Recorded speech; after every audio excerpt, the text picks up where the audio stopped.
Hi. In this video I would like to tell you about all my adventures in moving. I think that would be a lot of fun. I moved 34 times myself, and I moved from state to state, and I moved from Germany to the United States. And of course, as a real estate agent, I'm still a real estate agent since 26 years. So I think that will be a lot of fun. I have a lot of adventures to tell you about. So let's get started. Start from the beginning. I grew up in the zoo. Actually, I grew up in the... My mom took me to the zoo all the time when I was little. It was the Berliner Zoo. It was founded in 1841, and it's the oldest zoo in Germany. And it's quite famous, and was a big deal to take care of all the animals while Berlin was being bombed. So, well, she took me to the zoo every day because we lived there. As you can see, the old German apartments, this was a front house, and then if you had less money, you were living in the back house. And we had one tree to our name, but luckily we were in the front house. So I lived there until I was 4, and then my dad passed away, so my mom had to move, and that was pretty hard for her. It was right after the war. So we moved into on the Mexico Platz. That is it used to be, the plaza was called after the elm trees. There were huge elm trees along here, but they said we need to name it Mexico Platz, and my mom was so upset. Mexico's on the other side of the world. How about our elm trees? So anyway, you can see the grass was all fenced in. Is still fenced in. You're not allowed to step on the grass. And you can see here what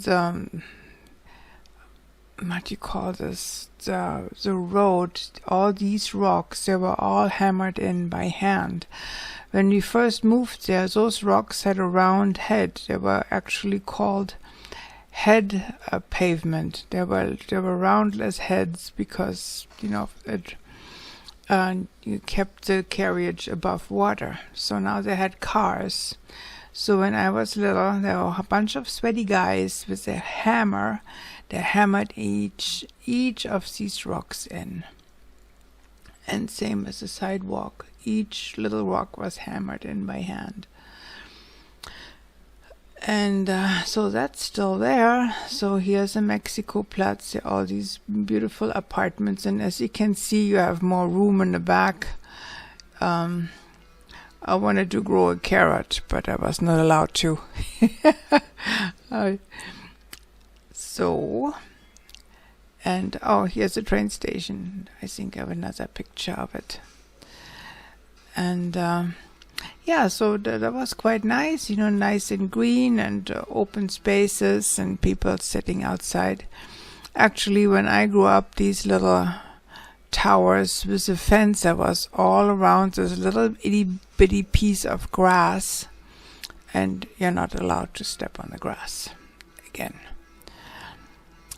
So my grandfather was an architect, so we were always talking about architecture, and my grandmother was a property manager, so she managed properties in Berlin.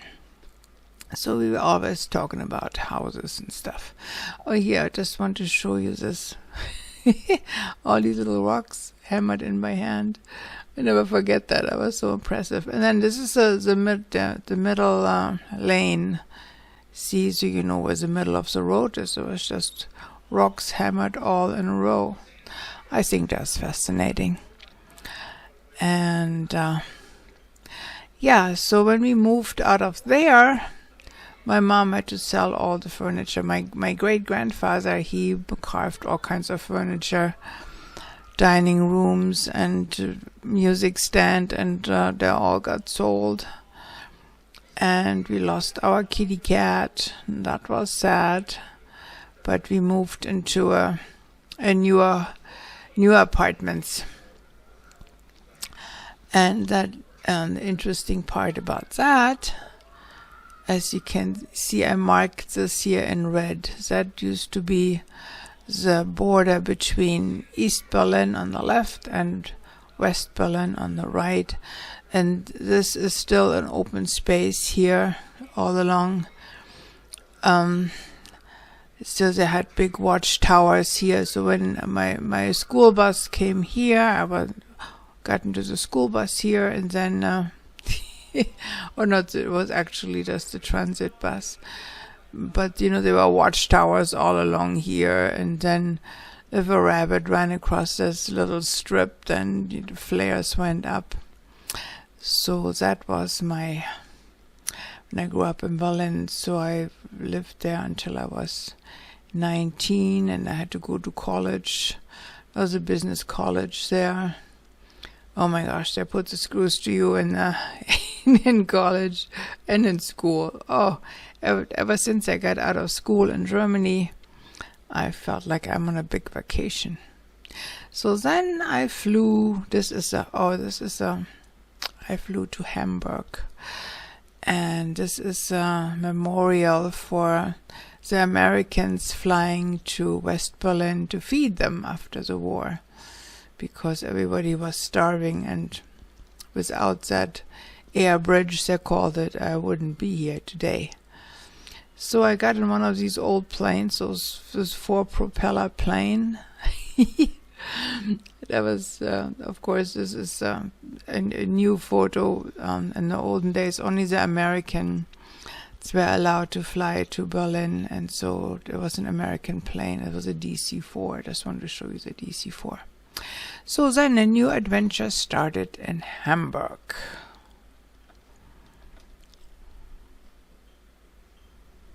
So I flew from Berlin to Hamburg.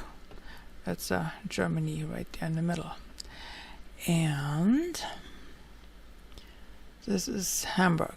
You see that big river here that comes into the city, and it keeps going, and it goes to Berlin actually. But Hamburg is called the door to the world because we have a huge harbor. So first I started out in Wedel. That's a little town, and I worked there for the AEG, and they were developing night vision goggles and items for the satellite and so forth. And then I lived in Schenefeld, right between Wedel and downtown Hamburg. So, and then a high riser, and then from there I moved to a cute little apartment. And let's see here, Wedel, that is Roland in Wedel. Little cities that were allowed to trade in the 1500, 1600 era. They had a Roland in town, and that meant there were a city that had a marketplace. And you probably know, but Germany used to be 300 little kingdoms. That's where we get our fairy tales from. And then they were all ruled by kings, and then above the kings was the Kaiser. So those guys were in charge. So if a city had a Roland, that meant it was a city that was able to trade. And then even better, Hamburg, this is actually the original burg in Hamburg. And that is the seal of Hamburg in 1500 something. They still have that on their seal. And that's where got the word hamburger come from, because the sailors went to Hamburg and had that little meat patty with trimmings, and they just called that a hamburger. Every time they sailed to Hamburg, they got a hamburger. So that, and Hamburg was also a free city, but not only that, it was a state all by itself. It was able to trade with other countries because of that big harbor. There's a harbor. These are the they call them the landing bridges. That's where passengers boats stop to let the tourists out. But there's a huge area that is just all freight, of course, and they build ships and they repair ships and do all kinds of stuff there. And it has a little inland lake. So then I moved over here somewhere in the greenery, and then I could take a boat. In the morning I walked down here to the boat landing, and I took a boat, tuck, under the bridge, tuck, over to downtown. Because I worked in downtown. Now I worked at Unilever. At that time, this was a Unilever House. I was on the 8th floor. I loved it there. It was a great job in the management training.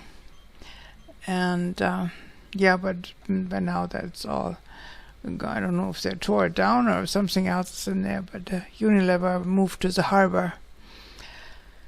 And yeah, and then I had the perfect job and the perfect apartment, and I was insured up to the hilt, and I thought, well, that's not life. Something has to happen. So I decided to move to the United States. Ta-ta!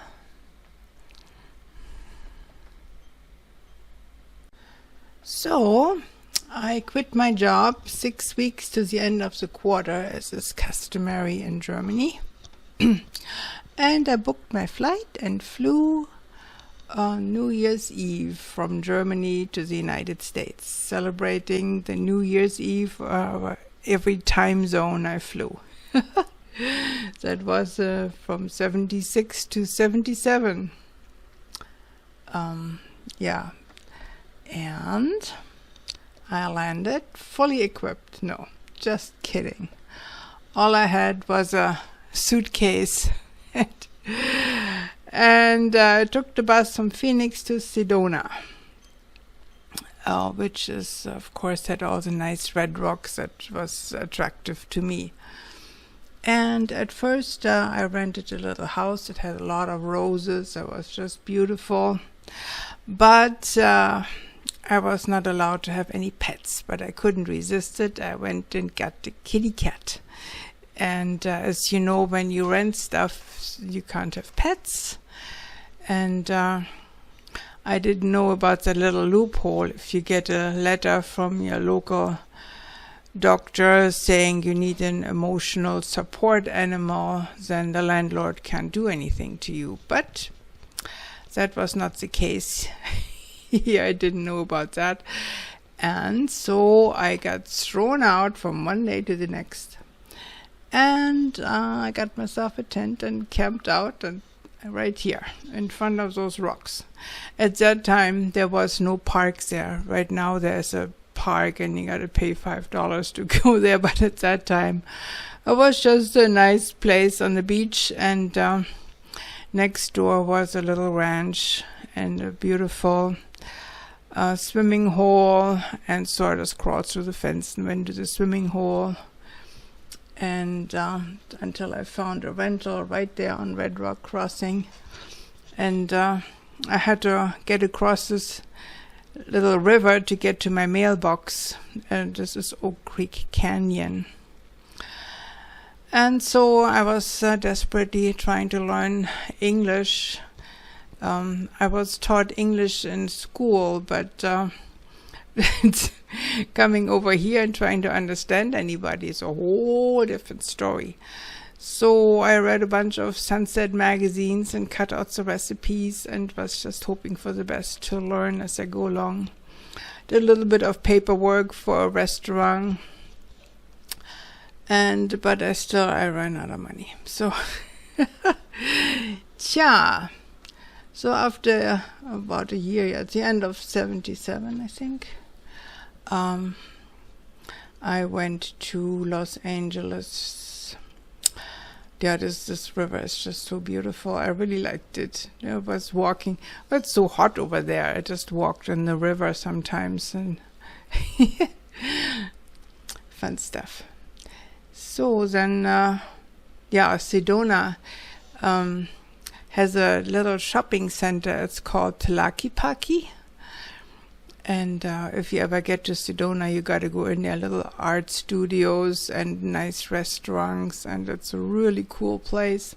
I just loved it there.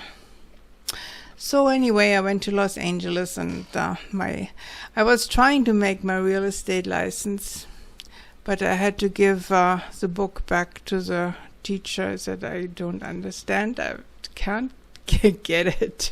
So otherwise I would have made my real estate license right in 77 or 78, but my language ability didn't work. So I went to Bel Air and got a job as a housekeeper.